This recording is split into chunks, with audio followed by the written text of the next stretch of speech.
All right, guys. Well, welcome to some Murph prep. Okay, so basically what we're going to do over the next couple of days, we're going to be going through what Murph is. We're going to go through the movements of Murph and break it down for you guys so that we can attack this better on Monday coming up. Okay. So with that being said, we're going to jump straight into what is Murph. So Murph is a workout. It's a hero workout. It consists of a 1 mile run to begin with.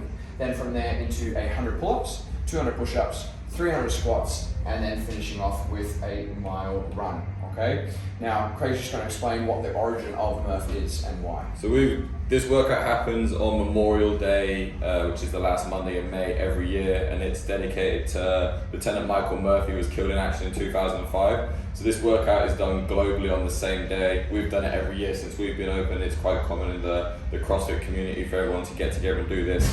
We'll be doing it in nice big group sessions in the gym. So we'll be doing a 6 a.m. and a 7:30 a.m. and then a 4:30 and a 6, I believe, p.m. session. We'll just have 4 big sessions, so we'll have a nice big group of people come down and do that together. It doesn't matter if you're not able to do the workout this way. Everyone's going to do the same workout or some variation of. And what scaling options have we got for it? Yeah, so what we can do, guys, is we can partition it, all right? So partitioning means breaking the reps or into sets. So the mile run, we're probably going to hit that all in one go, and of course we can scale the run if we need to. So if we've got an injury, we can obviously do something completely different. If for some reason we can't run a mile, that's absolutely fine. We can scale it down to less distance. Then from there, instead of doing 100 pull-ups in a row, 200 squats, 200 push-ups, 300 squats, we can partition into something like 10 rounds of 10, 20, 30, or 15 rounds of even less and less. We'll do the math for 15 rounds. Yeah, I don't think that works actually.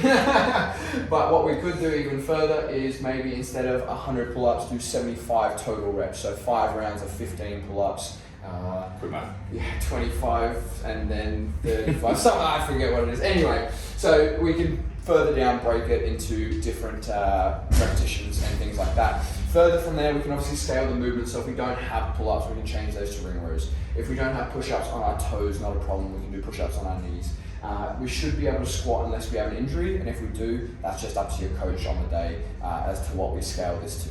Okay, guys? And then if you are hitting it this way, there's obviously a bunch of different strategies depending on what your strengths and weaknesses are with each movement. So if you're able to do it 100, 200, 300, how you break up the reps is really important. So if you can't do more than 10, if your max set's 10, there's obviously no point of you starting 100 pull-ups with 10.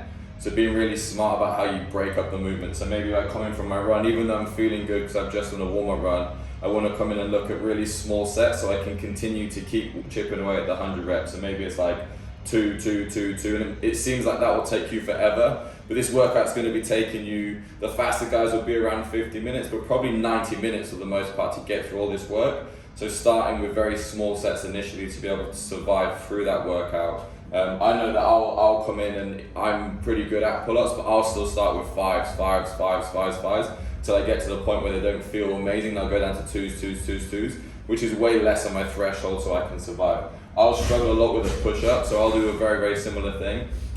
Maybe start with 5s or less on the push-up and use a strategy that I keep my hands on the floor.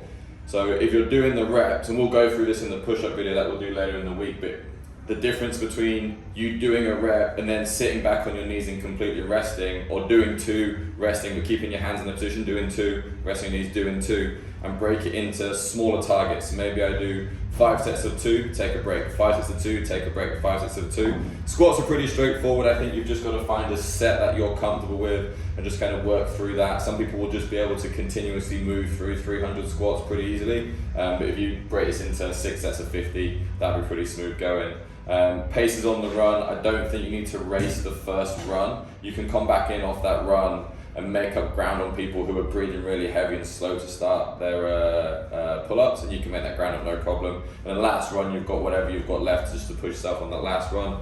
What's your strategy for this? How will you break it out? Yeah, so I think like they said at the games, you can't win it on the run in the first one, but you can definitely lose it. So picking a pace I can hold and comfortably come back in and then hit those pull-ups straight away.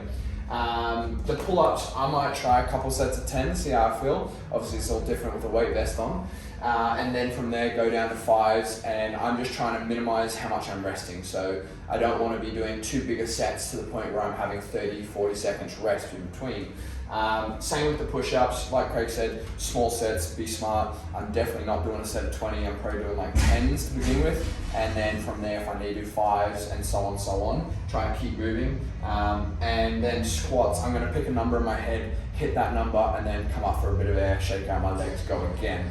Probably 30 for me. I just feel like that's a great number to hit every time and feel comfortable with going straight into the next set. Do you do that thing where you're like, I won't do a set of 20 at the start, and I'll just do one set of 20. I'll do another set of 20. Yeah, that's definitely what I'll be doing. So that's what the Murph workout is, where it came from and what you'll be doing. We're going to do a bunch more videos over the next couple of days. We're going to do one about the vest, whether you should or shouldn't do it in a vest, how to get your vest set up properly, and a couple of different tips for benefiting or positions to put your hands and things like that in the vest. Then we'll go through the movements, pull up, push up, squats, there's tips on each of those, and then we'll finish off with a run kind of tutorial and strategy video, and then a bit of a pump up session for that. Beautiful, guys. Anything else? That's it. That's all we need to say. Next Monday, Murph's going down. Make sure you book and Spotify, and Let's get ready. drink plenty. Here we go. Last 2 things. Drink plenty of water the day before, because you won't be able to drink enough during the workout. So hydrate the day before because it's hot as hell out there, and bring a towel. So obviously normal workout things like grips and chalks still apply, but have a towel because you'll get really sweaty doing this workout, and it's super nice when you're having that break or between your push-ups just to dry your hands off between your pull-ups. Yeah, pull-ups especially. Savage. Peace. Do it, guys.